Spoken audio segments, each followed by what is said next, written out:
The sky above the colony world of Ethelgard was usually a calm, peaceful shade of blue. But today, it was burning. Huge ships descended from the upper atmosphere, blocking out the sun. They were not the smooth, silver ships of the Galactic Trade Federation. These ships were jagged, green, and looked like the teeth of a giant beast. They belonged to the Vexcora, a race of lizard-like warriors who wanted to conquer everything in their path. On the ground, in the main defense bunker of the capital city, the air was thick with smoke and the smell of fear. Alarms were screaming everywhere. Red lights flashed against the cold metal walls. Captain J stood in front of the main tactical screen, his hands gripping the edge of the console so hard that his knuckles turned white. He was a tall man with tired eyes, and today he looked older than his years. "Report," Jay shouted, his voice barely heard over the noise of the sirens. Sue, his second-in-command, typed furiously at her keyboard. Her fingers were shaking, but she did not stop. "They have broken through the orbital defense platform, Captain," she said.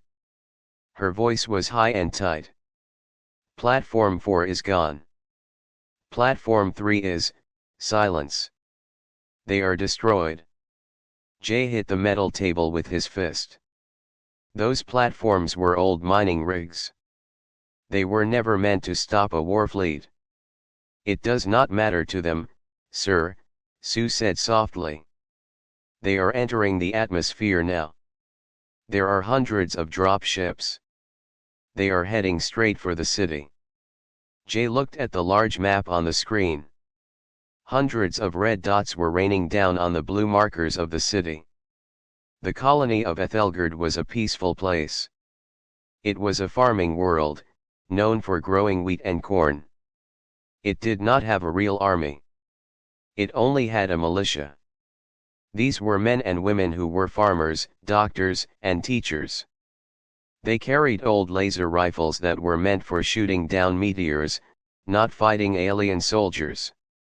The enemy had arrived only an hour ago. They did not send a message asking for peace. They did not send a warning. They just opened fire. The Vexcora were famous for this. They believed they were the strongest species in the galaxy. They believed that anyone who could not fight back deserved to be crushed. Suddenly, the main communication screen in the center of the room flickered to life. A face appeared. It was a Vexcora commander. His skin was the color of dark moss, and he had small, yellow eyes that looked like a snake's. He wore heavy armor that looked like it was made from the bones of other creatures. He spoke in a hissing, guttural voice, but the computer translated it into clear words. "Human colony of Ethelgard," the commander hissed. "I am High Overseer Krell. Your defenses are a joke. Your ships are dust. We have surrounded your planet. Surrender now, and we will make your end quick. If you fight, we will destroy your cities one by one." Jay stepped forward to the camera. He straightened his uniform. He did not feel brave, but he knew he could not show fear.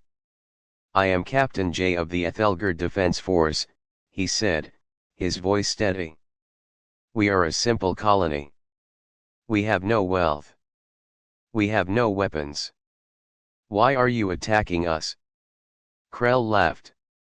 It was a terrible sound, like metal grinding on stone. "We attack because we can. You are soft. You are weak. The galaxy is full of weak species like yours. It is our right to take what we want.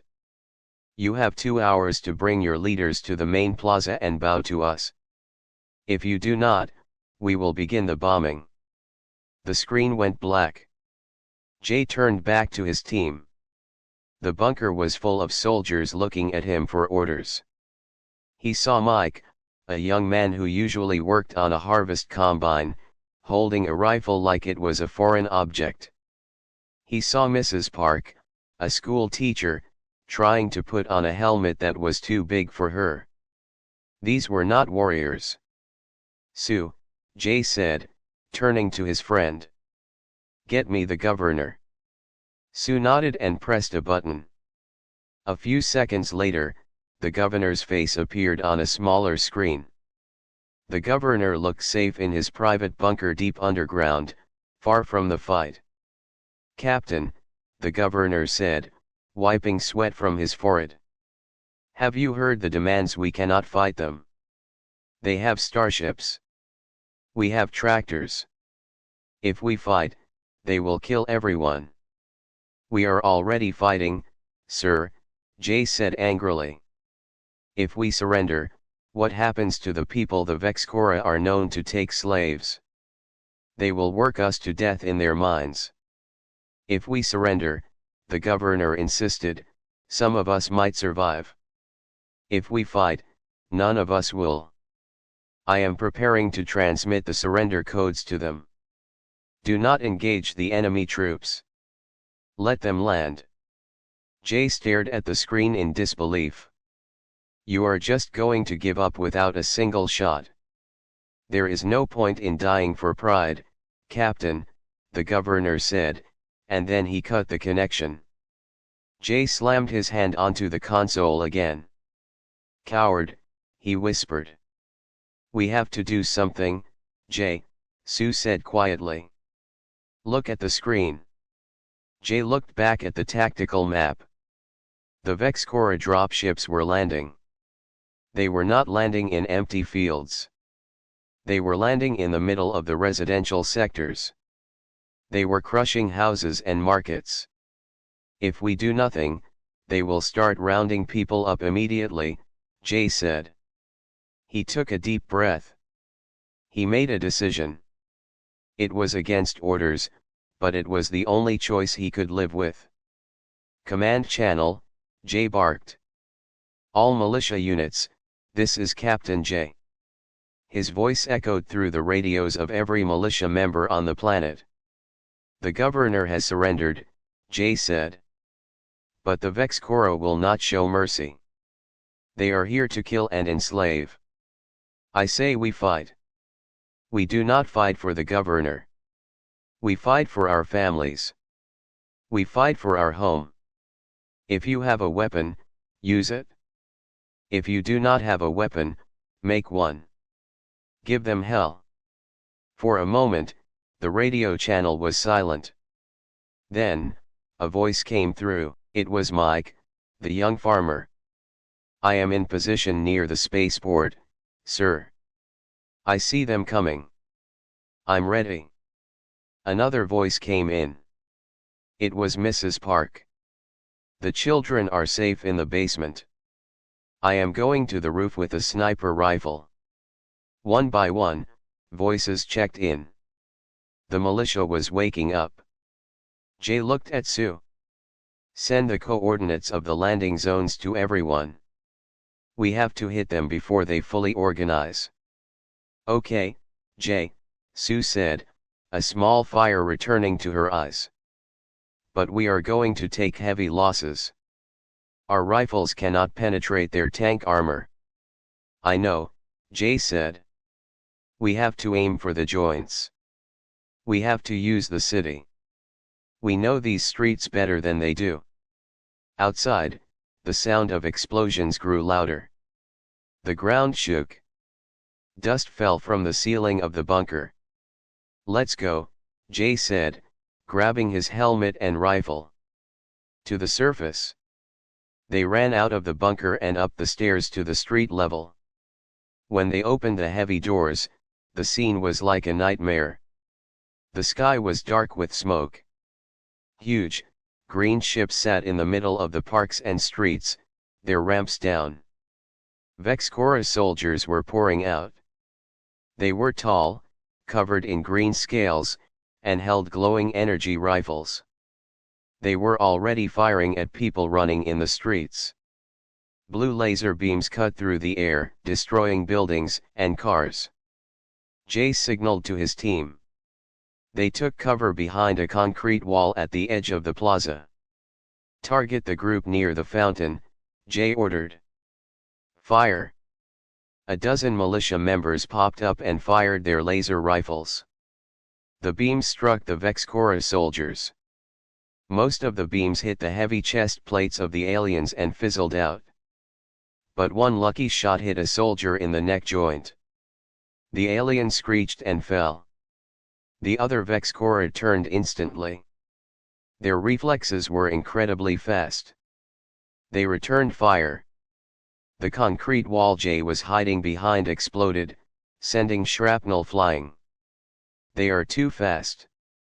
Sue shouted. And their armor is too strong. Keep moving. Jay yelled back. Don't stay in one spot. The battle for the city began in earnest. It was not a battle of equal armies. It was a swarm of angry humans biting at the heels of a giant, heavily armed dragon. In some streets, the humans used trucks to ram the enemy lines. In others, they threw improvised explosives made from mining charges. But for every Vexcora soldier that fell, 10 humans died. The alien technology was centuries ahead of what the colony had. Their walkers, giant two-legged machines, stomped through the streets, shooting anything that moved. High in orbit, on the bridge of his massive ship, Overseer Krell watched the battle on the view screen. He swirled a glass of dark liquid and laughed. Look at them, General, Krell said to his second-in-command. They fight like insects. They sting, but they cannot kill. They are resisting, my lord, the general replied.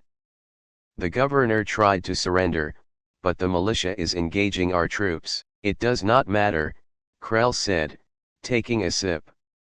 It will only make it more fun when we crush them. Send in the heavy troopers. I want this city leveled by nightfall. Let them see that resistance is not just hopeless, it is painful. On the surface, the situation grew worse. Giant, heavily armored Vexcora troopers, twice the size of a normal human, dropped from the sky in pods. They carried massive cannons that blew entire buildings apart with a single shot. Jay and his team were forced to retreat. They ran down alleyways, dodging debris and laser fire. They ended up trapped in a small supply warehouse near the city center. The doors were barricaded, but they wouldn't hold for long. Sue was checking her data pad. Her face was grim. Jay, we have lost contact with the southern sector. The northern sector is gone. We are surrounded. Jay leaned against a crate, exhausted. He was bleeding from a cut on his forehead. He looked around the room at the 20 survivors with him. They were dirty, scared, and running out of ammunition. Is this it? Mike asked, his voice trembling. Is this how it ends? Jay looked out the small, dusty window. He could see a Vexcora walker raising its leg to crush a hospital nearby. He felt a heavy weight in his chest. They had fought hard, but it wasn't enough. They were just farmers. They were not soldiers. We did the right thing, Jay said, though he didn't feel it. We didn't just roll over and die. We made them pay. Not enough, Sue whispered. It wasn't enough. Suddenly, a strange sound cut through the noise of the battle. It was not an explosion. It was not a scream. It was a low, deep thrumming sound. It felt like it was vibrating in their bones. The Vexcora soldiers in the street stopped moving. They looked up at the sky. Jay looked up too. Through the smoke, he saw a flash of light. Then, the air above the city seemed to tear open. A massive ship dropped out of hyperspace. It didn't look like the Vexcora ships, and it didn't look like the sleek ships of the Trade Federation. It was huge. It was long, blocky, and painted a dark, matte gray. It bristled with turrets that looked like they could level mountains. It moved with a slow, terrifying grace. It descended from the clouds, casting a long shadow over the burning city. For a moment, the shooting stopped. Everyone on the ground, human and Vexcora alike, stared at the new arrival. The markings on the hull were visible now. It was a United Nations of Earth vessel. Jay felt a spark of hope ignite in his chest, but he was also afraid. Why was a human warship here? Ethelgard was on the edge of known space, far from the main Earth territories. But then, he saw the weapons on the ship powering up. They were glowing with a blue light that was brighter than the sun. The Vexcora walker in the street aimed its cannon at the new ship. A beam of green energy shot upward. It hit the gray ship's hull. Jay held his breath. He expected to see an explosion. He expected the human ship to crumble like the defense platforms had. But the green energy beam splashed against the gray hull and disappeared. It didn't even leave a scratch. The gray ship didn't even slow down. It simply adjusted its aim. Everyone down! Jay screamed, throwing himself to the floor. The human ship fired. The sound that followed was not the sharp crack of a laser, but a deep, bone-shaking thud that felt like the planet itself had been punched. The blue beam from the human ship slammed into the Vexcora walker. There was no explosion, no fire. The massive metal machine simply ceased to exist.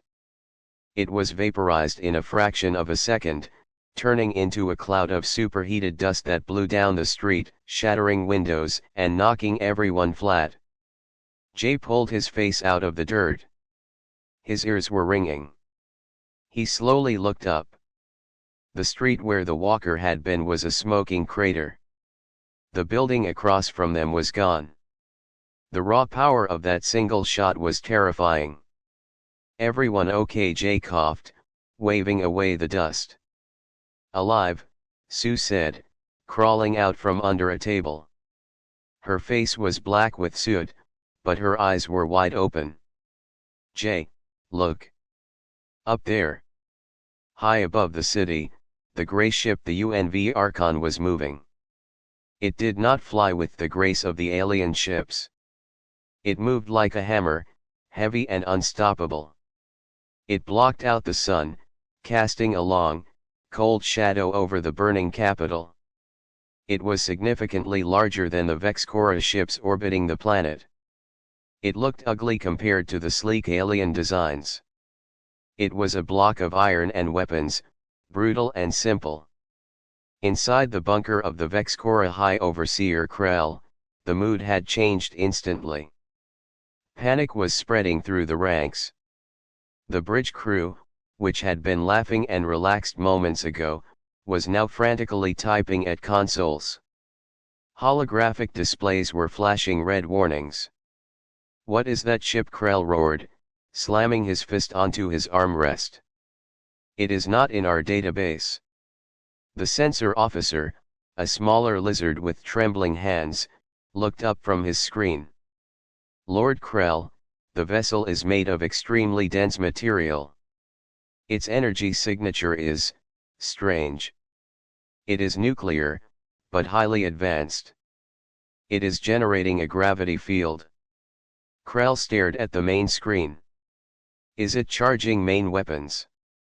"No, my lord," the officer said, confused. "Weapon energy is at 0. Shield energy is at 0. They have no shields up. And their weapons are cold." Krell hissed. "Arrogance. They think they do not need shields against us. Or perhaps it is a malfunction.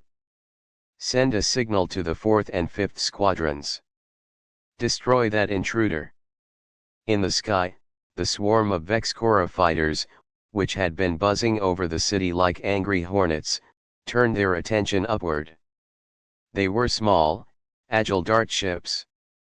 50 of them screamed toward the gray giant.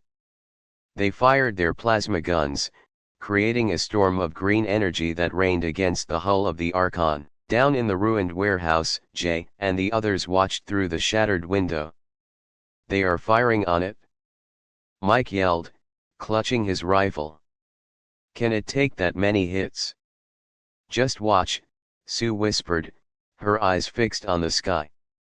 The plasma blasts hit the side of the human ship. They flared and hissed, but the dark gray metal did not melt. It did not buckle. It seemed to absorb the heat. The Archon did not even bother to dodge. It continued its slow, steady course directly toward the enemy capital ships. "They have no shields," Jay said, stunned. "How is that possible?" "It's not shields," Sue said, looking at the data on her scanner. "The armor is." "Jay, the armor is 3 meters thick. It is just solid metal. They don't need energy shields." On the bridge of the Archon, Commander Ryu stood with his hands behind his back. The bridge was quiet, contrasting with the chaos of the battle outside. The crew was calm. They wore simple gray uniforms. They did not look like the fierce warriors of the Vexcora. They looked like office workers, focused and efficient. "Sir, enemy fighters have engaged," a tactical officer announced. "Hull integrity at 100%. External temperature is rising. Do not engage the fighters," Ryu said calmly. "They are just insects. Maintain course for the flagship. Prepare main railgun batteries. Target the lead enemy vessel." "But sir, our shields are down," the weapons officer said. "We do not need shields for this," Ryu replied. "Let them see that humanity does not hide behind energy fields. Let them see our steel." Back in the sky, the Vexcora fighters grew confused. Their weapons were having no effect. They swarmed closer, trying to find a weak point. They flew near the engines, firing at the thrusters. The plasma washed over the engines, doing nothing but making the metal glow red hot. Then, the human ship spoke. It did not use words. It used action. Panels on the side of the Archon slid open, revealing hundreds of small, automated turrets. They tracked the movement of the swift alien fighters with impossible speed. "Point defense systems active," Ryu ordered. In a blink, the turrets opened fire. They didn't fire plasma or lasers. They fired solid metal slugs at incredible speeds. Tracers filled the sky, creating a web of death. The Vexcora fighters were moving fast, but they could not outrun bullets. One by one, they began to explode. The accuracy was perfect. The human guns weren't shooting at where the ship was, they were shooting at where the ship was going to be. Within 30 seconds, 50 alien fighters fell from the sky in burning trails of smoke. The sky went silent again. Jay watched the debris rain down. "Did you see that?" he whispered. "They didn't even slow down. They just deleted them." "We have to move," Jay said, shaking himself out of his trance. "The Vexcora ground troops are distracted. We need to link up with the other units while the aliens are confused." "Right," Sue said. She grabbed her gear. "Everyone, check your ammo. We move on my mark." They ran out of the warehouse, keeping low. The streets were chaotic. The Vexcora ground soldiers were looking up at the sky, confused by the sudden silence of their air force. They had never faced a foe that could destroy their fighters so effortlessly. Their morale was shaking. Jay led his team through the alleyways. They moved with purpose now. The fear was still there, but the hope was stronger. They reached a major intersection where another militia unit was pinned down behind a transport truck. "Fire!" Jay yelled. his squad opened up on the flank of the Vexcora's squad. The aliens, distracted and surprised by the attack from behind, took heavy casualties. The humans used simple tactics, crossfire and grenades. "Reload! Reload!" Mike shouted. The aliens roared and turned their heavy weapons toward Jay's position. But just as they were about to fire, a massive shadow passed over them. It was the Archon, flying low over the city.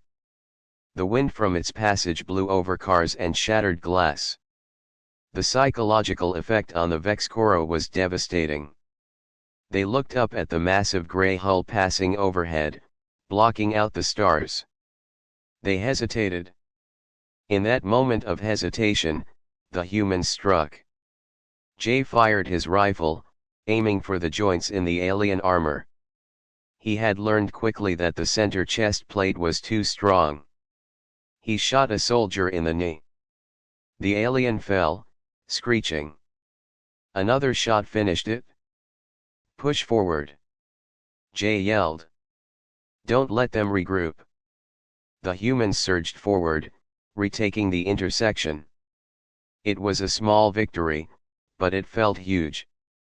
For the first time in hours, they were moving forward, not backward.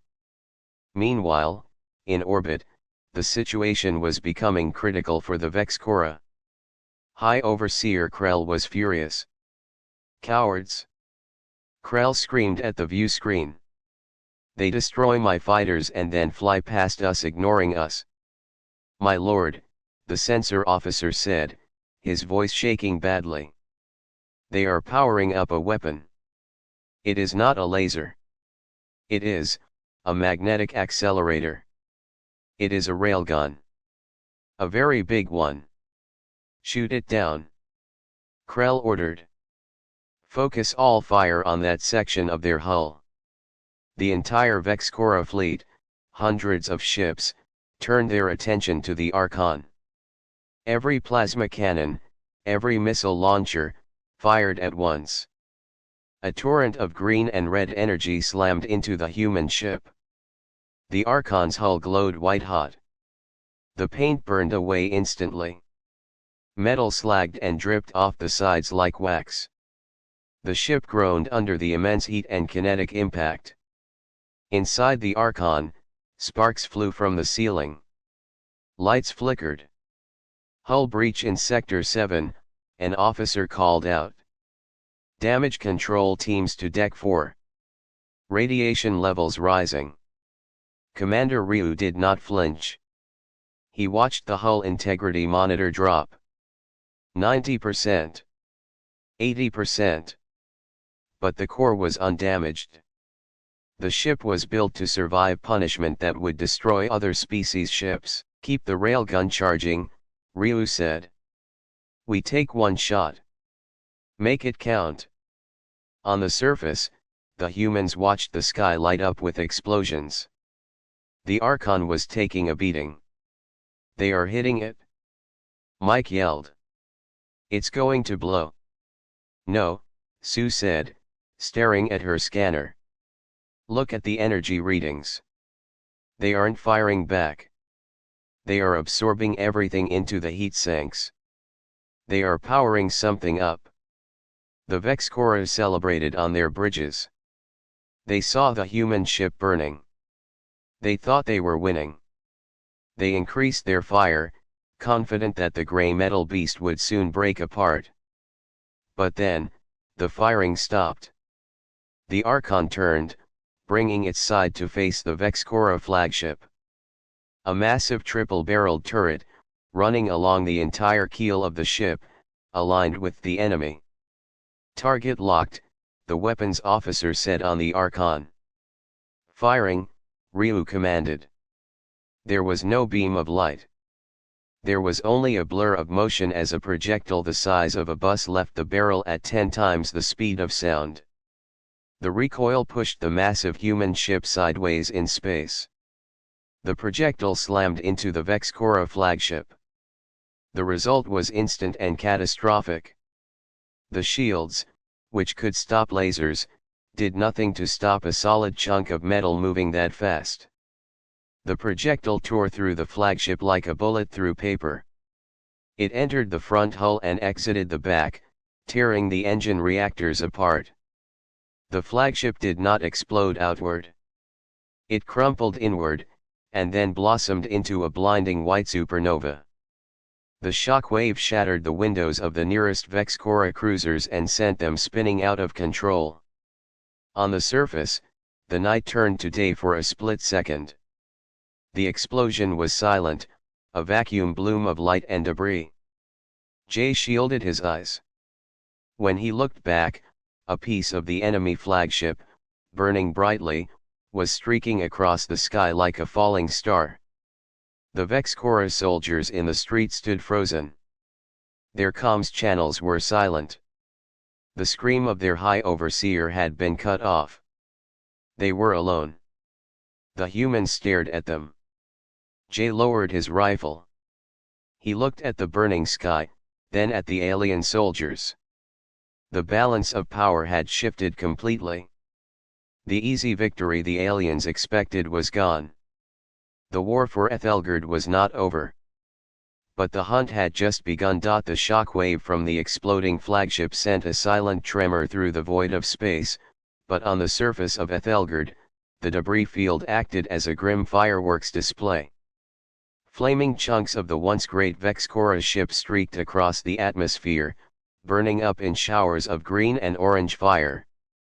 For a moment, the city below was plunged into a strange silence. The Vexcora soldiers in the street stood motionless. They looked up at the sky, their reptilian eyes wide with confusion. Their link to the hive mind, their commanders, and their overseer had been severed in an instant. The overwhelming mental pressure that drove them to fight was gone, replaced by a sudden, terrifying emptiness. Jay watched them from behind the wreckage of a burned-out transport truck. He saw the aliens lowering their weapons.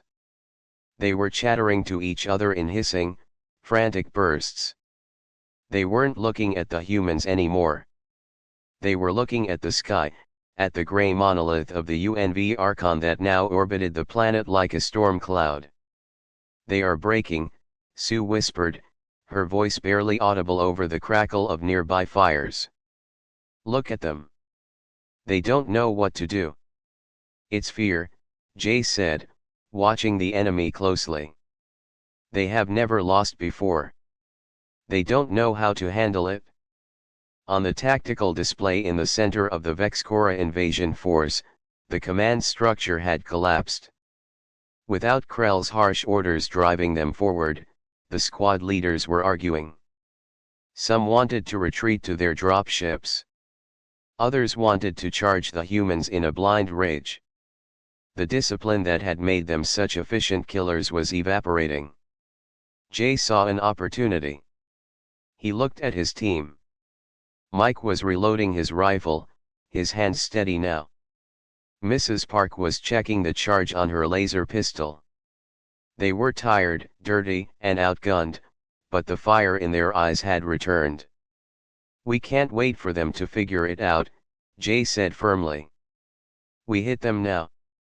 While they are confused. Everyone, listen to me. Target the officer in the center. The one with the gold shoulder pads. Take him out, and the rest will scatter." "Ready," Mike said. "On my mark," Jay commanded. 3, 2, 1. Fire! The human militia popped up from cover all along the street. It wasn't a coordinated barrage from a trained army, but it was a wave of determination.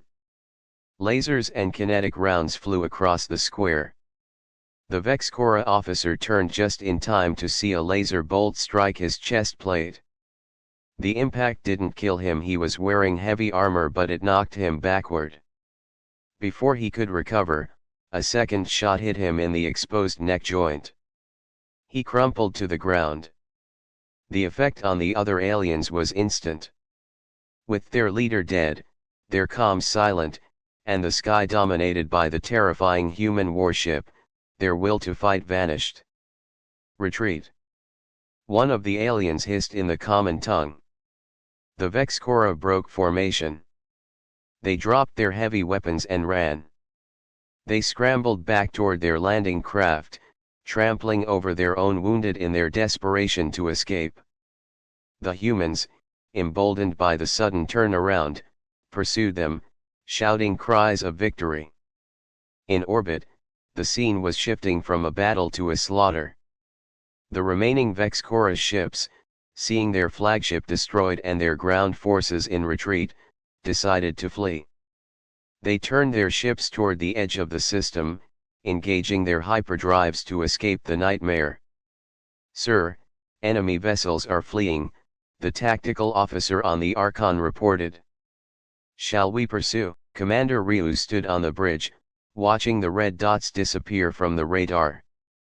The ship's hull was still glowing red-hot from the earlier bombardment, and repair drones were already swarming over the exterior to fix the damage. "No," Ryu said calmly. "Let them go. They will carry a story back to their empire. A story about what happens when you underestimate humanity. Our priority now is the planet." He walked over to the communication station. "Open a channel to the surface. Connect me to the local militia commander." In the ruins of the city, Jay's radio crackled to life. It was a clear, strong signal, cutting through the static of the jamming frequencies that had silenced them for hours. "This is Commander Ryu of the UNV Archon to ground forces. Do you copy?" Jay grabbed the radio, his heart pounding. "This is Captain Jay of the Ethelgard Defense Force. We copy." "It is good to hear your voice, Commander. The situation appears to be under control," Ryu's voice came through, cool and collected. "The enemy fleet has retreated. We are tracking their dropships lifting off from your sector. We will allow them to leave. We are not butchers." Jay let out a breath he didn't know he was holding. "Thank you, Commander. We were almost finished." "You held the line," Ryu said. "That is all that can be asked of a soldier. We are dispatching shuttles to your location. We have medical supplies and engineering teams. My men will assist you in securing the city." Jay looked around at the devastation. The fires were still burning, and people were emerging from the shelters, dazed and covered in dust. The Vexcora were gone, but the scars of the attack would remain for a long time. "We will be waiting," Jay said. "Stand by, Captain." Archon out. An hour later, the sky was filled with a new sight.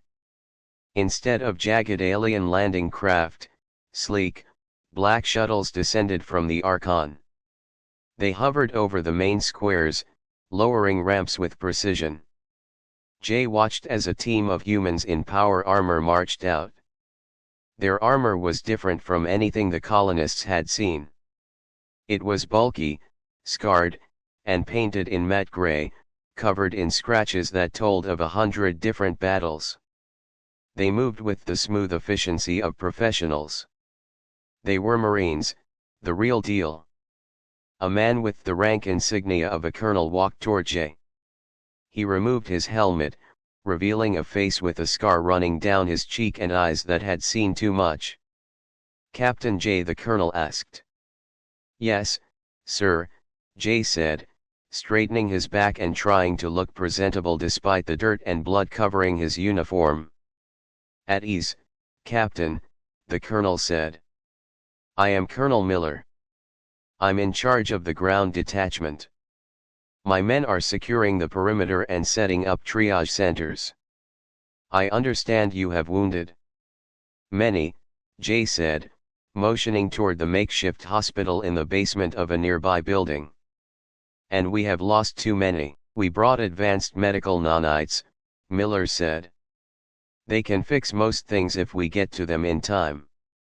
We also brought food and water. You guys look like you haven't eaten in a week." Jay realized he was starving.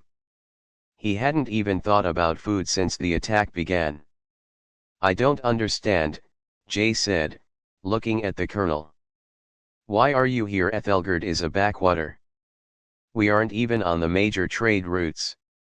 The Federation never sends help this fast." Miller looked at the burning city and then up at the sky where the Archon loomed. "We weren't supposed to be here. We were chasing pirates in a nearby sector. We picked up your distress call. Command usually tells us to ignore low-threat colonies to preserve resources. But you came anyway," Sue said, stepping up beside Jay. Miller smiled grimly. "The commander and we don't always follow orders that don't make sense. Besides, the Vexcora have been pushing the border for too long. Ryu wanted to send a message. Today, we sent it." Jay felt a wave of gratitude wash over him. If these ships had followed orders, everyone he knew would be dead or slaves by now. "We need to get the governor out," Jay said. "He hid in a bunker. He surrendered to them." Miller's face hardened. "We will deal with the politicians later. Right now, we secure the ground." The next few hours were a blur of activity. The human Marines worked alongside the militia. The difference in technology was stark. Where the militia struggled to move heavy debris, the Marines in powered armor lifted beams like they were made of styrofoam. Where the militia used makeshift stretchers, the Marines used anti-grav sleds to float the wounded to the field hospitals. The colonists watched the Marines with awe. These were not the soft, diplomatic humans the galaxy often saw on the news feeds. These were the wolves, the protectors who lived in the dark to keep the sheep safe. They were grim, serious, and heavily armed. As the sun began to set, the fires were finally brought under control. The city was a ruin, but it was a free city. The Vexcora ships had vanished, leaving the system alone. Jay sat on a crate near the command center, drinking a bottle of water handed to him by a Marine. He watched the sky. The Archon was still there, a silent guardian. Sue sat down next to him, exhausted. "It's over, Jay," she whispered. "We actually won." "Yeah," Jay said. "We won." "Do you think they will come back?" she asked. "The Vexcora?" Jay looked at the black hull of the warship above them. "I don't think they will dare. Not for a long time." Commander Ryu's voice had promised that they were not butchers. They let the enemy go. But looking at the colonel directing the cleanup with cold precision, Jay knew that mercy was a choice, not a weakness. The Vexcora had been spared today, but if they ever returned, the humans waiting for them would not be the farmers with mining lasers. They would be the men and women of the UNV Navy. The galaxy had thought Earth was a peaceful, minor power. Today, that illusion had been shattered. The hunter had become the hunted. Jay stood up as Colonel Miller approached. "Captain," Miller said. "The governor is trying to contact the Vexcora again to apologize for the resistance." Jay clenched his jaw. "What are you going to do?" "We're cutting his line," Miller said simply. "And then we're going to have a chat about leadership. In the meantime, I'm promoting you to acting head of planetary security. You have the guts for it?" Jay looked at Sue, then at the ruined city that he had fought for. "I accept, sir." "Good," Miller said, handing him a data pad with the new tactical codes. "Welcome to the real war, Jay. It's not about glory. It's about survival." Jay took the pad. He looked up at the Archon one last time. The gray giant in the sky didn't look like a savior or a monster. It just looked like strength. And for the first time since the attack began, Jay felt that the future of Ethelgard was secure. The easy victory the aliens expected had turned into their defeat. And it was all because a single human warship had decided to show up. The night passed slowly over the ruined city of Ethelgard. The fires had burned down to glowing embers, casting long, flickering shadows across the broken streets. The smell of smoke and burnt metal hung heavy in the air, a harsh reminder of the day's violence. But above the smoke, the grey hull of the UNV Archon dominated the sky. It did not move. It simply hung there, a silent promise of safety. Inside the makeshift command center, Jay sat staring at a map of the city. He was exhausted. His eyes were red, and his hands shook slightly from the adrenaline leaving his body. But he could not sleep. The reality of what had happened was just starting to sink in. They had been on the edge of total destruction, and now they were alive. "You should rest," Sue said softly, placing a cup of hot coffee on the table in front of him. It was real coffee, not the synthetic stuff they usually drank. It had come from the Archon. "I can't," Jay said, rubbing his face. "Every time I close my eyes, I see the walkers. I see the people running." "They are gone now," Sue said. "The Vexcora are gone. We are safe." "Are we?" Jay asked. He looked up at her. "We fought them off, yes. But the galaxy knows we are here now. And the governor, we still have to deal with him."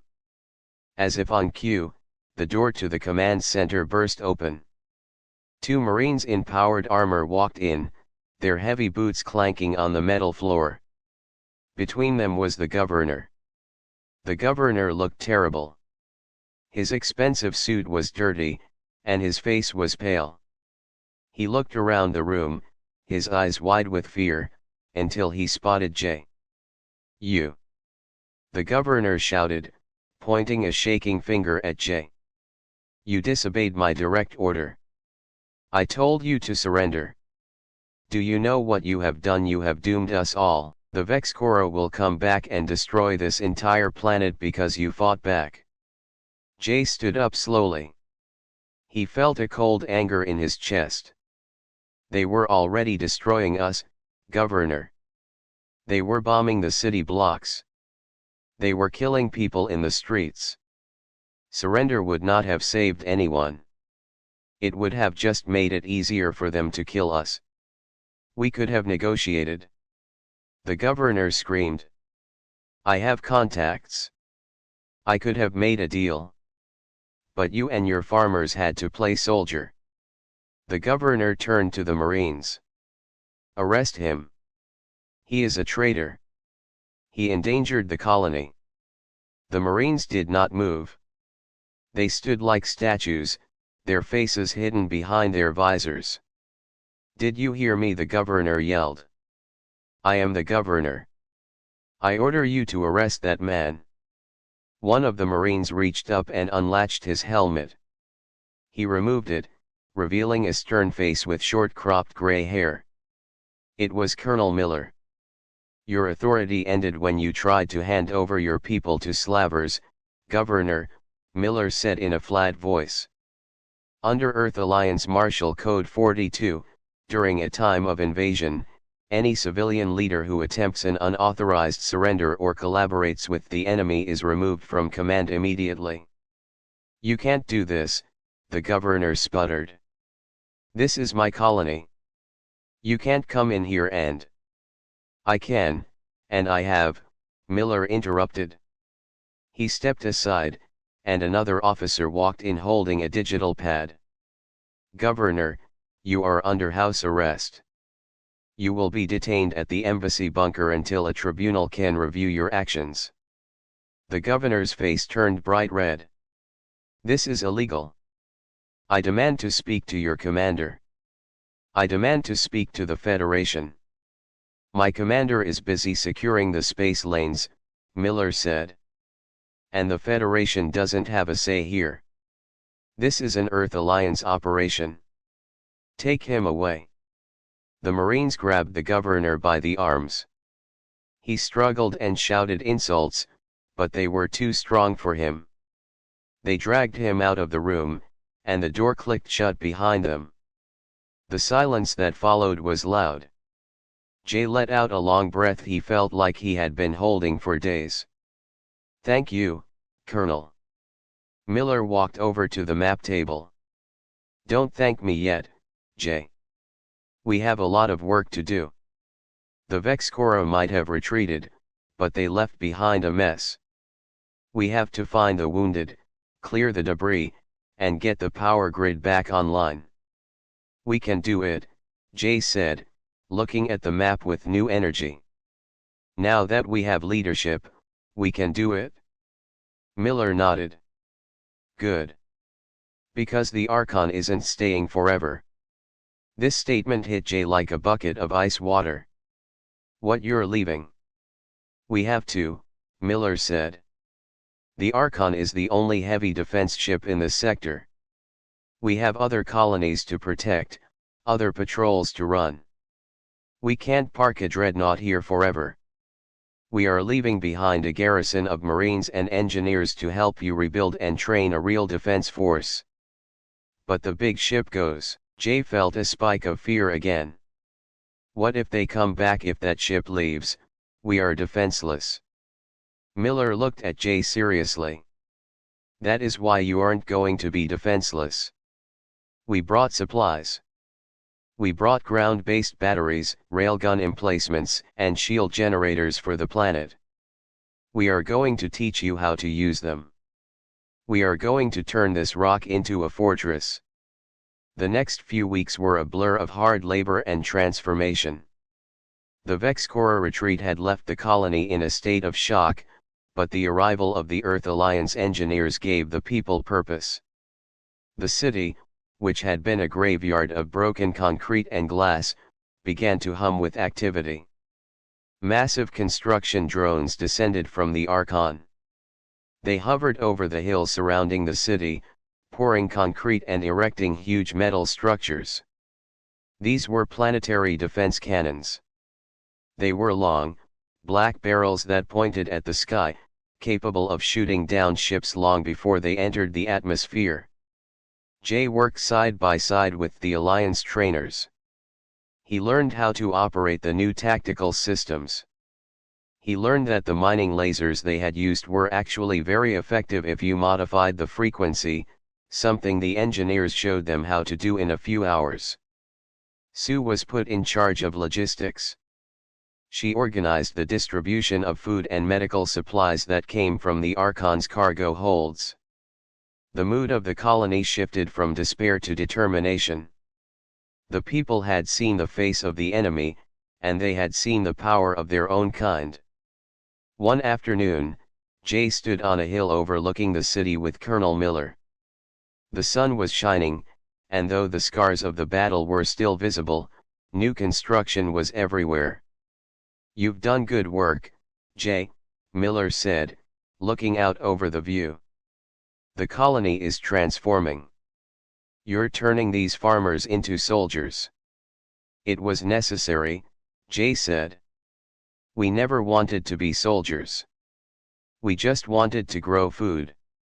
Miller chuckled. "That is the story of humanity, Jay. We just want to live in peace, but the universe keeps sending monsters to our door. So, we pick up a hammer. We build a wall. And eventually, we become the monsters that the other guys are afraid of." Jay looked up at the sky. The Archon was still there, but he knew it would be leaving soon. "I still worry about them coming back. The Vex Corps don't seem like the type to forgive and forget." "They won't forget," Miller agreed. "They will go back to their territory and tell their leaders what happened. They will tell them about a ship with no shields that took their best shot and kept coming. They will tell them about a planet of farmers that fought them to a standstill." Miller turned to look at Jay. "Do you know what fear does to a predator? It makes them cautious. They might attack other worlds, but they will think twice about coming here. And if they do come back, they won't find an easy victory. They will find a fortress, they will find a trap. The day the Archon was scheduled to leave arrived. The entire population of the city gathered in the main plaza.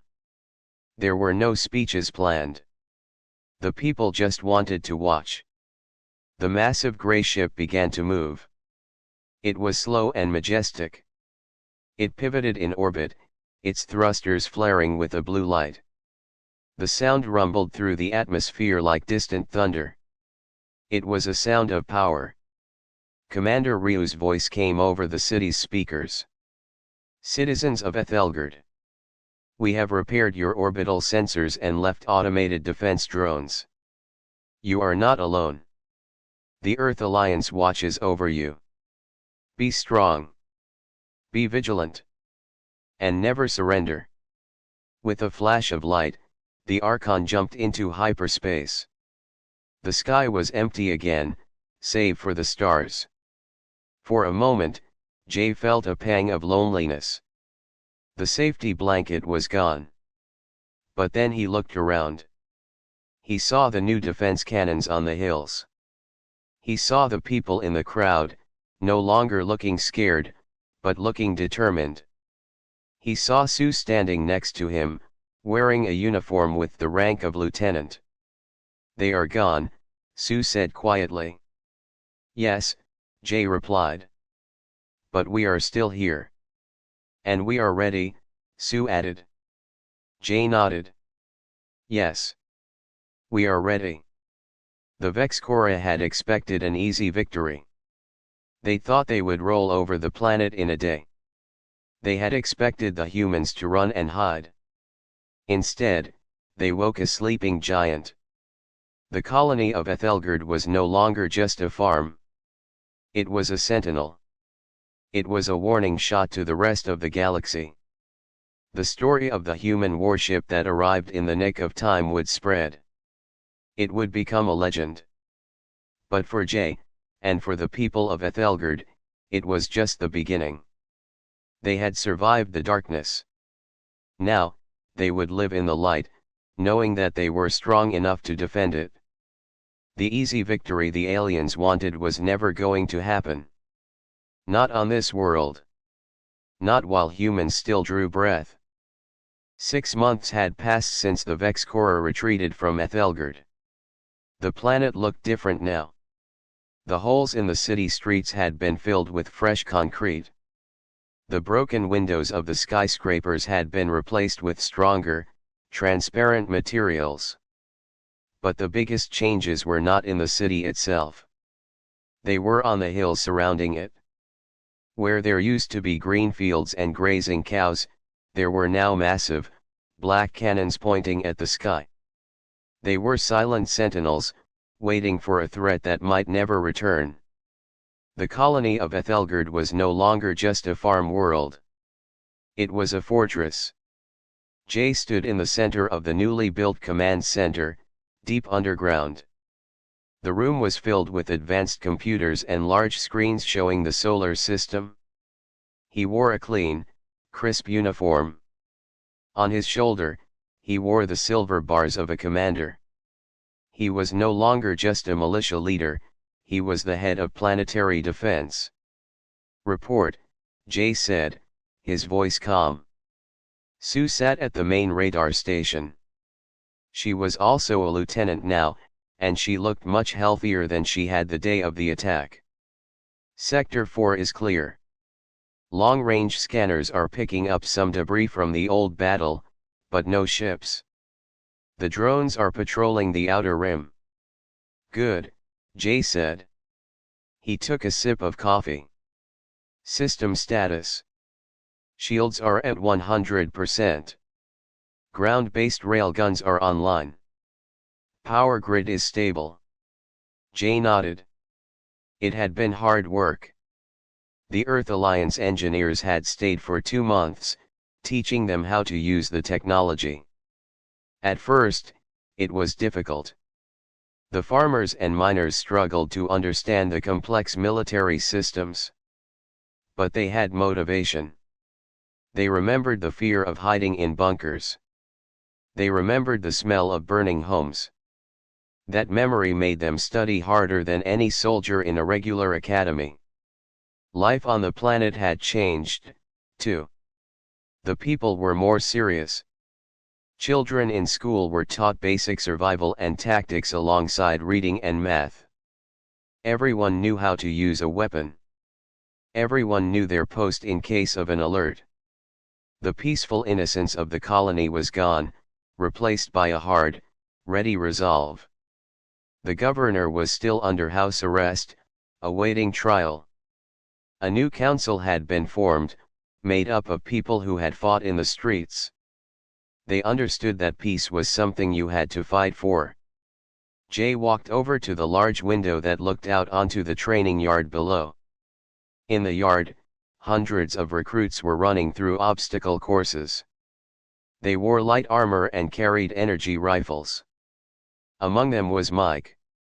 He had survived the attack and was now a drill sergeant, shouting orders at the new recruits. Jay smiled slightly. It was good to see his friend alive and strong. "Commander," Sue's voice suddenly changed tone. It was sharp, urgent. Jay turned around. "What is it?" "I have a contact," Sue said, her fingers flying across the keyboard. "It's big. Very big." It just dropped out of hyperspace at the edge of the system. Jay felt his stomach tighten. "Identify." It's not Vexcora," Sue said, looking confused. "The energy signature doesn't match. It's a Trade Federation ship. A heavy cruiser." The image on the main screen flickered, showing a long, elegant white ship with golden trim. It was a diplomatic vessel, usually used for trade talks or peace treaties. "A Trade Federation ship?" Jay asked. "Here. They are hailing us," Sue said. "Shall I put them through?" "Yes," Jay said. "Let's hear what they have to say." The face of a man appeared on the screen. He was wearing a fine suit of purple silk and had a carefully groomed beard. He looked annoyed, rather than dangerous. "I am Ambassador Vorn of the Galactic Trade Federation," the man said in a smooth voice.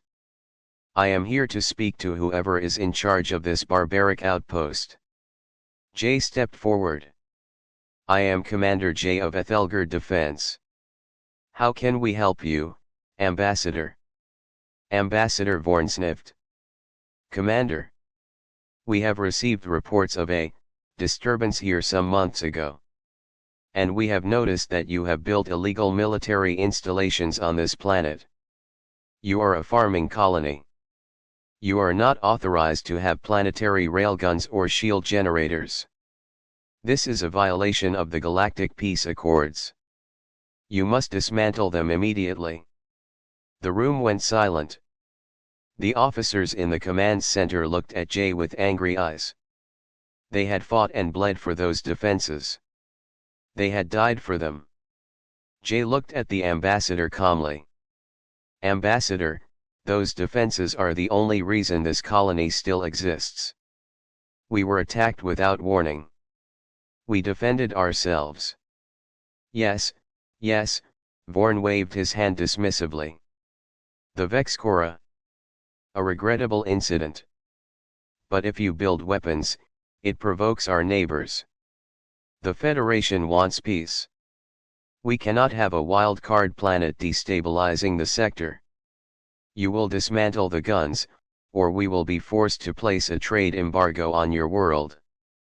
You will starve without our food shipments." Jay laughed. It was a cold, hard sound. "You think we are still the same colony you used to push around, Ambassador? We feed ourselves. And we don't need your lectures on peace." Vorn's face turned red. "Do not be foolish, little commander. I am not alone. I have a fleet of Federation security ships just outside the system. We can enforce the embargo." Jay looked at Sue. "Are they there?" Sue checked the sensors. Yes, sir. 3 light cruisers. They have weapons, but their shields are commercial grade. Jay turned back to the screen. Ambassador, let me tell you a story. 6 months ago, a Vexcora fleet came here to destroy us. They had better ships than your security fleet. They had more soldiers. They thought it would be an easy victory. But then, a human warship arrived. It didn't have fancy diplomatic paint. It didn't care about trade accords. It cared about survival. Jay leaned closer to the camera. We learned something that day. The galaxy thinks humans are weak because we want peace. But true peace comes from the ability to destroy those who threaten you. If you try to force us to dismantle our defenses, you are not a friend. You are just another enemy. We are not enemies. Vorn shouted, losing his cool. We are the Federation. Then leave us alone, Jay said simply. We are not asking for your help. We are not asking for your permission. Go back to your meetings and your fancy clothes, Ambassador. But warn the others. Tell them that Ethelgerd is not a soft target anymore. Tell them that if they come here for an easy victory, they will find only fire and steel. Jay nodded to Sue. End transmission. The screen went black. Sir, a young tactical officer spoke up, looking nervous. Did we just threaten the Trade Federation? They control most of the commerce in the quadrant. We didn't threaten, Jay said, turning back to the map of the system. We educated them. They think power comes from money and laws. They need to learn that sometimes, power comes from a railgun that can punch through a starship's hull. Sue smiled at him. Do you think they will attack? No, Jay said confidently. Bullies are cowards. The Federation likes easy profits. Fighting us would be expensive and dangerous. They will complain, and then they will leave. And Jay was right. An hour later, the sensors showed the Trade Federation ships turning around. They jumped into hyperspace, leaving Ethelgerd alone. They had realized that the planet had changed. The easy marks were gone. Jay walked out of the command center and up to the surface. The sun was setting, casting a golden glow over the city. It looked beautiful. The buildings were whole, the streets were clean, and people were walking home from work. He walked to the edge of the city, near the memorial statue they had built. It was a statue of a human soldier, not a specific person, but a representation of all of them. It held a rifle pointed down, but ready. Jay thought about the title of the story he had lived through. They expected an easy victory. The Vexcora had expected it. The Trade Federation expected it. The whole galaxy expected humans to be easy prey. They were wrong. He looked up at the sky. The stars were bright and cold. Somewhere out there, the UNV Archon was patrolling, watching over the dark parts of space. Somewhere out there, the Vexcora were licking their wounds, telling stories about the monsters in human gray ships. Jay took a deep breath of the cool evening air. He didn't know if the Vexcora would come back. He didn't know if new enemies would appear. But he knew one thing for sure. Ethelgerd would never be caught unprepared again. They were farmers, yes. But they were also guardians. The colony was safe. The people were strong.